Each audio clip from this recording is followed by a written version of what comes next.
जिनेन्द्र अर्चना, जिनेन्द्र अर्चना, जिनेन्द्र अर्चना, जिनेन्द्र अर्चना।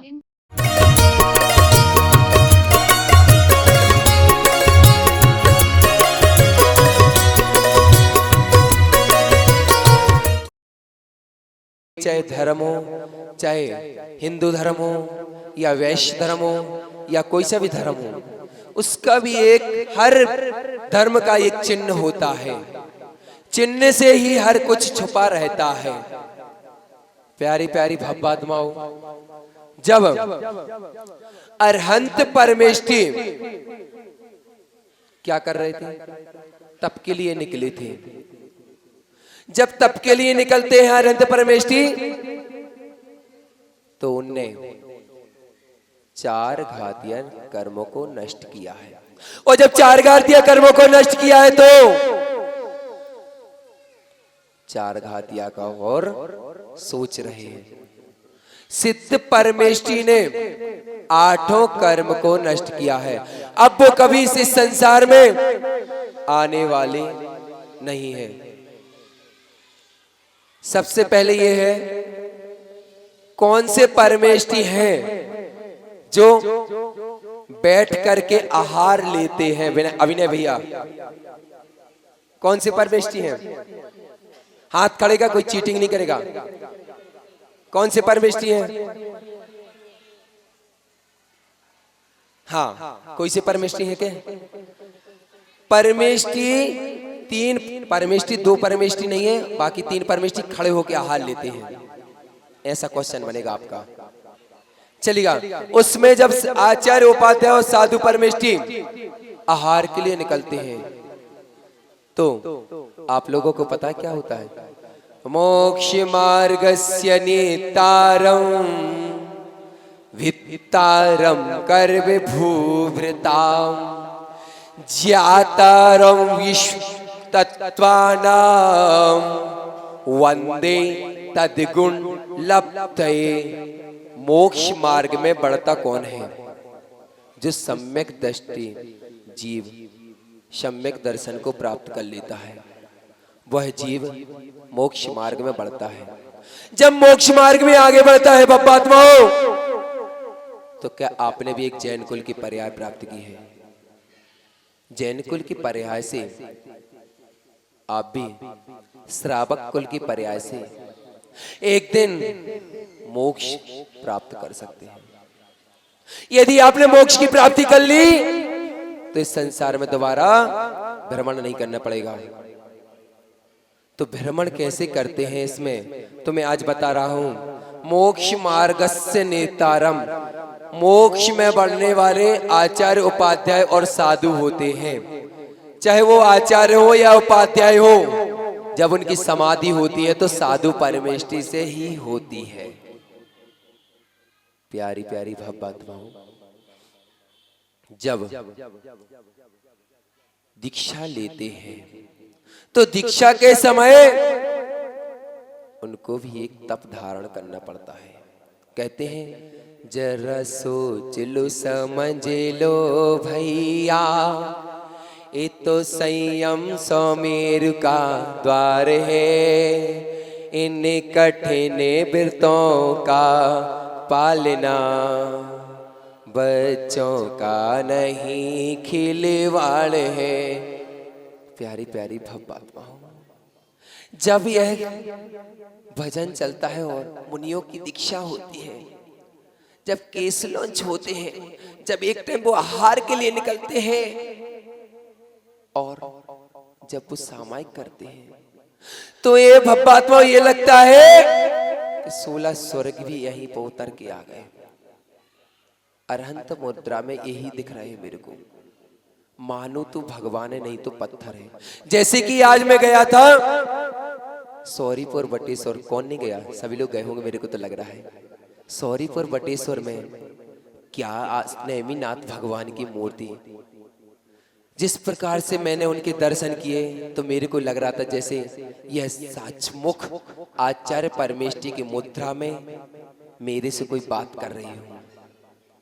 यदि आपकी श्रद्धा है, यदि आपकी क्रिया है, यदि आपका भाव है, यदि आपकी विवेक है, तो आप सच्चे जैन बन सकते हैं। सच्चे जैन बनकर के भी एक सम्यक दृष्टि को आप प्राप्त कर सकते हैं। सम्यक दृष्टि से भी अपन लोग मोक्ष मार्ग से, मोक्ष जब बढ़ता है कोई भी तो सम्यक दृष्टि की प्राप्त करता है, और सम्यक दृष्टि की प्राप्त करता है तो इस संसार में दोबारा भ्रमण नहीं करना पड़ता है। और नित्यारम नेत्र, आंखों से, कर्ण से और 5 इंद्रियों को बस में करके अपनी क्रिया प्रारंभ करता है। मोक्ष मार्ग से नित्यारम, भित्तारम कर्म भूभृताम। भित्तारम यह कर्म जो मेरे 8 कर्म होते हैं, जो मैंने अगले भाव में यह कमाए थे। मैंने अगले भाव में बीज बोया था, वह अगले भाव का बीज इस भाव में अपन को काटना पड़ रहा है।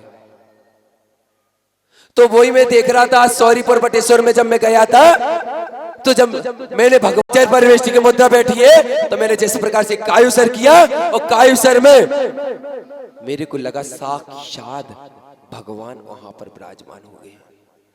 मैंने एक लगा 5 मिनट में मैंने विधान कर लिया हूं, 5 मिनट में मैंने सामायिक कर लिया हूं।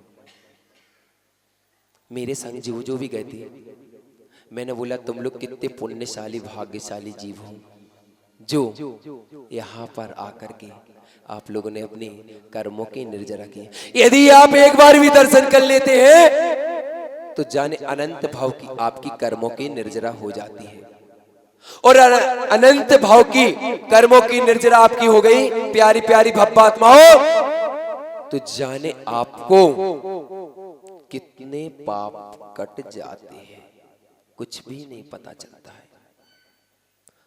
आपके जो पाप बांधते हैं, यदि मैं बोल भी रहा हूं, ये आवाज निकाल रहा हूं, इसमें भी एक पाप का दोष छिपा हुआ है, लेकिन इसमें भी एक नए लगता है। एक व्यवहार और एक निश्चय, 2 नए होते हैं। व्यवहार के नए से मैं आपको बोल रहा हूं, और एक निश्चय के नए से यदि मैं बोलूं तो मेरे को ये पाप लगेगा। क्यों? मैंने अरहंत परमेष्टि की मुद्रा को आचार्य परमेष्टि बोला है। बोला कि नहीं बोला है? विनोद भैया चक्रवर्ती जी बोला कि नहीं बोला है? उसमें भी एक रहस्य छिपा हुआ है। आपकी जो अरहंत परमेष्टि की मुद्रा होती है, या कोई भी साधु परमेष्टि की मुद्रा होती है, जो अरहंत परमेष्टि की मुद्रा में शाइनिंग, मुस्कुराहट आप लोगों को लगती है क्या? नहीं लगती है। यदि वो मुस्कुराएंगे तो राग होगा, और यदि सीरियस में रहेंगे तो क्या होगा? क्या होगा? कोई बता सकता है? कहते हैं राग। राग कहत ना काऊ से राग सहित हो जाए, और जब यदि अपने दीक्षा ली है तो फिर मोक्ष की प्राप्ति कैसे हो जाए? यदि आपके अंदर राग है तो आप बीतराग नहीं बन सकते हैं। सही है कि नहीं है भैया? अविनाश भैया, यदि आपके अंदर राग है तो आप कभी भी बीतराग नहीं बन सकते हो। बीतराग है तो आपको राग को त्याग करना पड़ेगा, 8 कर्मों को त्याग करना पड़ेगा। यदि आपने 8 कर्मों को त्याग कर दिया तो आपने सिद्ध शिला पर विराजमान होकर सिद्धत्व की प्राप्ति कर ली। सिद्धत्व की प्राप्ति करने के बाद इस संसार में आपको दोबारा भ्रमण नहीं करना पड़ेगा। तो चलिए, मोक्ष मार्ग से नित्तारम भित्तारम कर्म। भीतारम मतलब अपने जो आने वाला समय जो बीतता जा रहा है, बीतता जा रहा है, बीतता जा रहा है, और अपन कर्म बांधते जा रहे हैं, कर्म बांधते जा रहे हैं। यदि मैंने एक माइक से भी बोल रहा हूं तो माइक में भी एक रहस्य छिपा हुआ है। वो रहस्य लाइट से ज्वाइंट, फिर उसके बाद उसके डोरी से ज्वाइंट, एम्पलीफायर से, बॉक्स से, साउंड से, और उसके बाद फिर हमारे भैया लोग, हम भी, उसके बाद मैं बोल रहा हूँ और बाहर वाले भी सुन रहे हैं। किसी का डिस्टर्ब होता है, किसी का मन लगता है शास्त्र स्वाध्याय में, लेकिन इसमें भी एक कर्मों की निर्जरा होती है। आप इस शास्त्र स्वाध्याय में बैठे हैं, शास्त्र स्वाध्याय से ही सब कुछ होता है। यदि आपके पास ज्ञान है तो साधु से भी आप बढ़ के हो जाएंगे। लेकिन साधु की पदवी नहीं पा सकते, साधु से बढ़ के हो जाएंगे। कभी भी आपने देखा होगा कोई भी विद्वान साधु को पढ़ा सकता है, शास्त्री बड़ा होता है, आचार्य बड़ा होता है, आचार्य लगा रहता है शास्त्री में भी, उसमें भी एक रहस्य छिपा रहता है। यदि वो गृहस्थ के रहते हैं इसलिए उनकी पदवी नहीं दे पाते हैं, लेकिन उनका तप त्याग वैराग यह सब उनका यह रहता, चर्या क्रिया रहती है, इसलिए उनकी पदवी बड़ी रहती है। लेकिन इसमें भी एक रहस्य है। आज मैं रहस्य पे से बता रहा हूं कि किसमें क्या रहस्य है, किसमें क्या न्यू लग रखता है, किसमें नहीं लगता है। भित्तारम कर्म भूवृता, बीता जा रहा है। इसी प्रकार से अपना जो कर्म, आठों कर्म अपन नष्ट कर रहे हैं, आठों कर्म नष्ट करने के बाद सिद्धत की प्राप्ति कर ली और अपन सिद्ध हो गए तो अपन को दोबारा संसार में भ्रमण नहीं करना पड़ेगा। पीछे बात हो गई हो तब शांत हो जाएं, क्योंकि हमारा शास्त्र स्वाध्याय में मैं किसी की नहीं सुनता। यदि शास्त्र स्वाध्याय में मेरे किसी ने अभिनय की तो मैं डायरेक्ट खड़ा कर देता। माँ जिनवाणी की अभिनय समझो सबकी अभिनय है, और माँ जिनवाणी की सम्मान तो मेरी आंखों से भी ऊपर आप हो जाती, कोई दिक्कत नहीं मेरे को।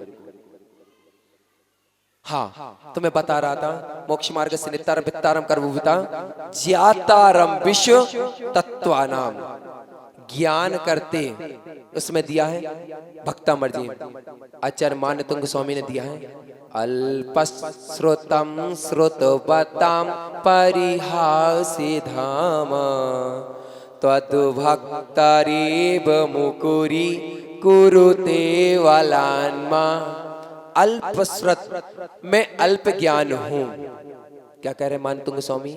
अरहंत परमेष्टि के समक्ष, जबकि आचार्य थे और इतनी शास्त्री थे, उनने आचार्य के रूप में यह लिखा है अल्पश्रुतम। श्रुतम मीन्स श्रुता का ज्ञाता नहीं हूं। इसी प्रकार से मैं अल्पश्रुतम श्रुतवताम परिहास धामा, परिवार में रह रहा हूं इसलिए मेरे को किसी भी प्रकार से ज्ञान नहीं है। परिहास्य धामा अल्पश्रुतम सुत परिहास्य धामा तद भक्त रेव मुकुरी, तद मतलब आप सभी लोग, तद भक्त रेव मुकुरी। रेव मीन्स क्या होता है पता है? सभी लोगों को इकट्ठा करना, ये रेव होता है। तद भक्त रेव मुखरी, जो मैं मुखारविंद से बोल रहा हूँ वो मैं गुरु का बोल रहा हूँ, जैसे मैं कहता हूँ मैं गुरु का बोल रहा हूँ। यह तद भक्त रेव मुखरी कुरुते बलान्मा। बलान्मा मीन्स जो सर्वश्रेष्ठ, जैसे बाहुबली भगवान सर्व उनकी भुजाएं, और आचार्य मान्य तुंग स्वामी कह रहे हैं कि आपकी भुजाओं से यदि कोई भी, जैसे हनुमान की भुजा रहती है, हनुमान से राम और लक्ष्मण जब दोनों भुजा कंधा पे बैठ के गए थे तो क्या हुआ था पता है? यह जो भुजा में बैठ के गए थे तो इनने भी एक पुण्य का संचय किया था, तब इनको राम भगवान कौन है पता है आप लोगों को? आदिनाथ भगवान है। वो जीव आदिनाथ भगवान है, आदिनाथ भगवान से ही राम भगवान अवतरित है। कोकिला, यदि मैं कोकिला की तरह भी बोल रहा हूं तो वो भी मेरी सुरीली आवाज नहीं है, वो भी फटे दूध की तरह आवाज है। फटे दूध जानते? दही खट्टा होता है, कहते निब्बे निचोड़ दिया खट्टा हो जाएगा। तो है कोकिला की आवाज ही बोल रहा है, लेकिन क्या कर रहे हैं अरहंत परमेष्टि के सामने कि हे भगवान, मैं आपके सामने अल्प ज्ञान हूँ, बुद्धि ज्ञान नहीं हूँ, और मेरे सामने कुछ भी ज्ञान नहीं है। मैं कोकिला की आवाज भी निकाल रहा तो अभी आपके सामने मेरी कुछ भी आवाज नहीं है। यत कोकिला किल मधु, मधु मीन्स क्या होता है? क्या है मधु मीन्स? है शहद। मधु मीन्स एक वाणी होती है, शहद जैसी मैं वाणी बोल रहा हूं। सबसे मीठी शहद होती है, और शहद को अपन क्यों नहीं खाते? क्योंकि उसमें दोष है, अनंत जीवों का दोष रहता है, इसीलिए अपन लोग शहद नहीं खाते हैं। खाते की यत कोकिला किल मधु मधुरम बिराउती, यानी कि मधु भी रोती है, मक्ष भी रोते हैं, कोकिला की आवाज में। जैसे कहते हैं कन्हैया जब बांसुरी बजाता है तो पूरी राधाएं लोग सभी लोग आके उनकी बांसुरी के घेर के सुन लेती हैं। तो इसी प्रकार से मधुरम राउती तच्चाम यानी कि सभी मिलकर के तच्चाम चारों दिशाओं के जितने भी इंद्र हैं मिलकर के यह भक्तांबर जी का उल्लेख कर रहे हैं।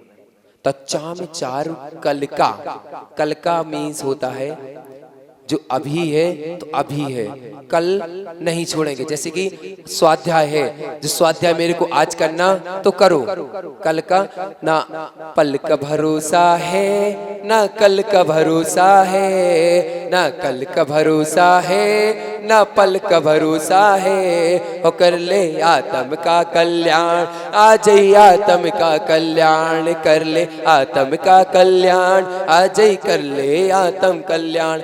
न कल का भरोसा है प्यारी भब्बात्माओं, न पल का भरोसा है कि एक क्षण में कितना पना बिखर जाते हैं। प्यारी प्यारी भब्बात्माओं, ये आप लोगों को सौभाग्य इतना है कि जैन कुल में आपको पर्याय या धारण किए, जैन कुल से आप लोग संबंधित रहते हैं, जैन कुल से सब कुछ है।